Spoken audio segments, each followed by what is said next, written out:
ఒకటి, మనందరం పాపులమై ఉన్నాము. మనలో ఏ ఒక్కరైనా నేను పాపిని కాదు, నేను చాలా పరిశుద్ధుణ్ణి, నేను చాలా మంచోణ్ణి, నేను చాలా నీతిపరుణ్ణి అంటే మనము అబద్ధం ఆడుతున్నామని బైబిల్ సెలవిచ్చింది.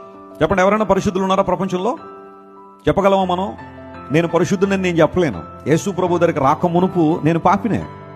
పాపము నన్ను ఏలుబడి చేసింది, పాపము నన్ను నియంత్రించింది, పాపపు కాడి క్రింద ఉన్నవాడినే. కానీ యేసు ప్రభుని ఎప్పుడైతే విశ్వసించానో, ఆయన నన్ను రక్షకునిగా చేర్చుకున్నానో, సిలువలో ఆయన చేసిన బలియాగం నా కోసమే అని నమ్మానో, అప్పుడు నేను రక్షణ పొందాను. ఆ కన్విక్షన్ నాకు ఎప్పుడు వచ్చిందో తెలుసా? పరిశుద్ధాత్మ దేవుడు నన్ను ఒప్పింపజేసినప్పుడు.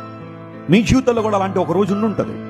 యేసుక్రీస్తు ప్రభు సువార్త విన్నప్పుడు, ఆత్మదేవుడు మిమ్మల్ని ఒప్పింపజేసినప్పుడు లోతైన పాప పశ్చాత్తాపం మీలోనికి వచ్చింది. ఎస్, ఐఎమ్ ఎ సిన్నర్, నేను పాపినే, నేను పాపం చేసిన వాడిని.